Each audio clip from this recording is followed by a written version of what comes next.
Flipping through the channels, all I see is gray. Drowning in the monotony, no escape today. But I need a hit, gotta break the static's hold. Losing up this time, it bites, the story is told. Hey guys, it's Mo, and we have some true crime, retro news coming out, along with an update to this story that is a year old.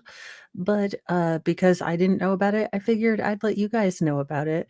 So it does look like there is going to be a new podcast delving into the very odd, very popular true crime case of the Holly Bobo murder.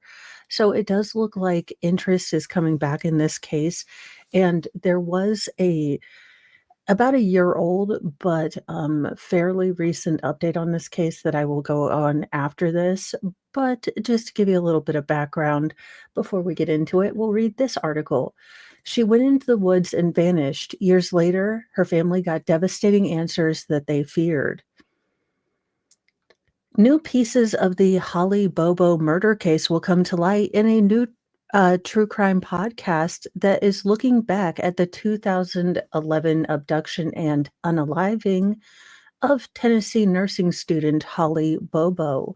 ABC Audio and 2020 have announced the launch of a 6-episode podcast that I can do a review on if you'd like. I can listen to this in my free time. It just might take me a couple weeks. It is What Happened to Holly Bobo. It starts on May 6th. Now, the podcast is hosted by Good Morning America 3's co-anchor and senior national correspondent, Ava Pilgrim. Now, the podcast will include unreleased audio from police interview with Bobo's brother, Clint Bobo, just hours after the disappearance. ABC's True Crime podcast examines the high-profile case of Holly Bobo, the 20-year nursing student who disappeared from her home in rural Tennessee in 2021. Now, her remains, unfortunately, were found 3 years later by ginseng foragers about 6 miles from the home of Zach Adams, who was later convicted in connection with her death. Now, in the years since, the case has continued to stir controversy, with Adams' appellate attorney now arguing that witness Jason Autry lied during his testimony. Now, although several people have been imprisoned, authorities maintain confidence in the convictions. New defense efforts have fueled ongoing public debate over the unanswered questions surrounding Bobo's disappearance and murder. Now, she vanished on April 13th, 2011, and afterward, her brother Clint told police that he had seen his sister walk into the woods outside of his family's fairly rural home. So they weren't, out in the sticks, but they were surrounded by more woods, foliage, that kind of stuff than would be in like a subdivision. Now, her body was not discovered until September 2014. 3 years later, Adams was found guilty of first-degree murder and aggravated rape in connection with Bobo's death. He was later sentenced to life in prison without parole, while his brother John Adams was also convicted and sentenced to 35 years for helping to facilitate the unaliving. Now, a third man, Jason Autry, testified that he helped Zach Adams bury Bobo's body. In exchange for testifying, prosecutors did not charge Autry. However, Autry was later charged and arrested and sentenced to 19 years in prison on unrelated federal weapons charges. So he is already in prison, but just not for this case. Which, if you helped bury a body, I kind of feel like you should do some kind of time in jail, but the years-long investigation gained national media attention, and the trial surrounding Bobo's murder featured the victim's family taking the witness stand. Bobo's mother testified while, about her daughter, and unfortunately fainted, had a medical episode because the stress was just so high. Her brother Clint also provided key testimony as the last person to have seen, his sister alive. Now, the other part of this is we do have a couple of updates. Now, again, this is from a year ago, so I am not going to sugarcoat it that this is new. This is from June 14th, 2024. Holly Bobo murder case returns to court 7 years after Tennessee man's conviction. So, 7 years after a man was convicted of unaliving nursing student Holly Bobo, the case has returned to a Tennessee courtroom where his intense and highly publicized murder trial unfolded. With Bobo's parents sitting in the courtroom, a judge heard legal arguments Friday as a part of an attempt by Zachary Adams to receive a new trial in the kidnapping, grape, and unaliving of 20-year-old Bobo, who disappeared from her rural home in 2011. Her body was found more than 3 years later, ending a massive search by authorities and her families. So I can't imagine what unimaginable torture and hell those 3 years were, having that torturous hope that maybe she's okay, maybe she's, stuck somewhere, and then all the nightmare scenarios that as a parent you think, okay, my child is hurt and I can't save them. What is going on? Just that constant nightmare for 3 years, and then to get the devastating news that, she's been gone all these years too. I just can't imagine the hellish roller coaster that is. Now, Adams and 2 other men were charged in her unaliving, kidnapping, and, assault.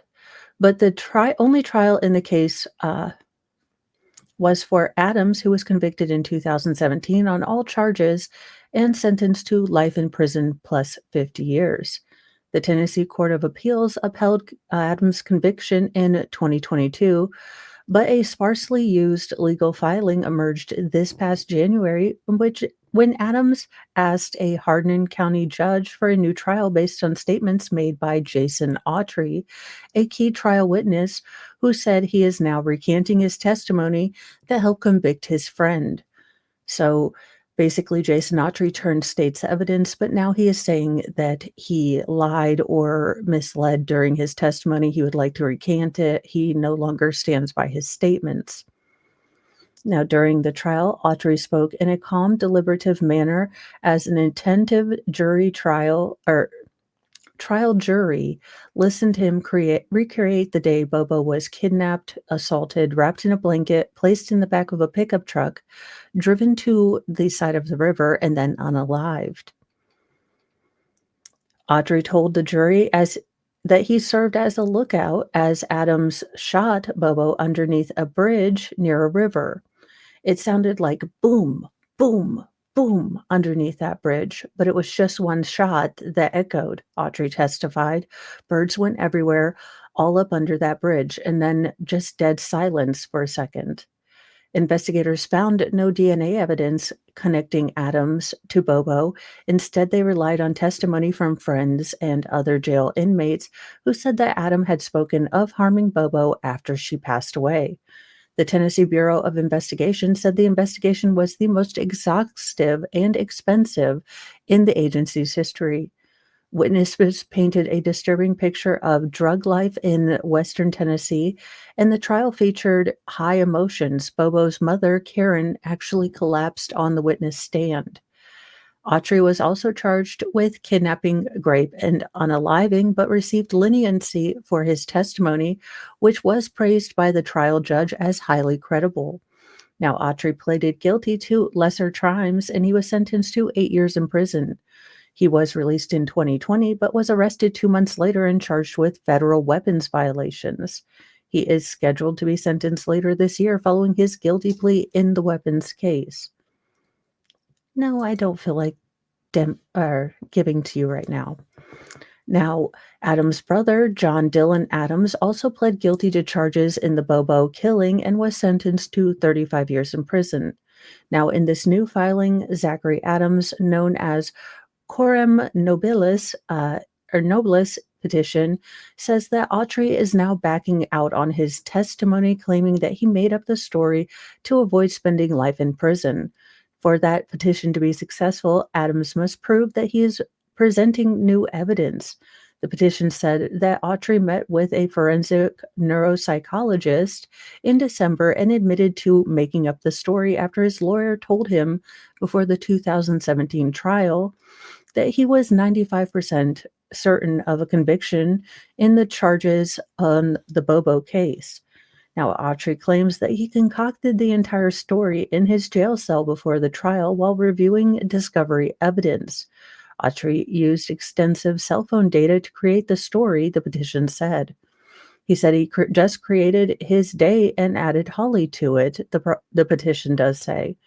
Now, Adams' lawyer, Doug Bates, argued that a hearing to discuss Autry's recanting as new evidence should be granted. Prosecutors said that Adams' petition should be dismissed without any evidentiary hearing. Assistant District Attorney Jennifer Nichols, who is also the trial prosecutor, said that the case has been thoroughly litigated. Adams has not provided any new or specific evidence and to prove that Autry's testimony was false beyond unsworn blanket statements, Nichols wrote in court documents. Now, Nichols said that Adams' petition must be supported by sworn affidavits.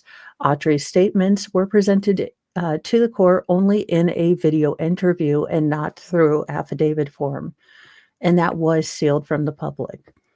Citing prior case law, Nichols wrote that recanted testimony is looked upon with distrust. Nichols also said that Adams would have been convicted even without Autry's testimony because of other trial witnesses said that Adams had made incriminating admissions about his involvement in the Bobo case. Jason Autry was just one piece of that, puzzle, just one bit of evidence. Nichols argued to Circuit Court Judge J. Brent Bradbury. Now, Bradbury said he will rule later on whether to grant the state's motions to dismiss the case without evidentiary hearing. Now, this is the latest that I've heard of this. I will be reaching out to Jedi Jess to see if she can pull if there was a, decision on this, and I will start researching this case more thoroughly. I might do a review. You guys seem to like the John Benet Ramsey review, so I might write a review about this podcast and give you guys a heads up on whether it's good to listen to or maybe we should look at this case together. But definitely this is an interesting case. Just heartbreaking for Holly Bobo's family. I can't imagine having to testify and all the emotions that go into it. So my heart goes out to her mother, who was so greatly affected that it had, it manifested in her passing out. I can't imagine the heartbreak that goes on with the brother, being the last person to see her alive and how he probably replays that moment, every day. So definitely a story to look at. I will get with Jedi Jess to see if there's been any forward movement on this particular defense or appellate move. I have looked with my own very limited skills, and this is all that I've found thus far, but I will have Jedi Jess look into it because she is an actual legal lawyer, law person, and that helps a lot. So thank you for joining for this Newsy News Nugget. For the true crime, and longer stories. Thank you so much. Remember to be kind to yourself, be kind to others, but have a sassy mouth and carry a can of bitch fire because kindness doesn't equal doormat. Bye, you guys.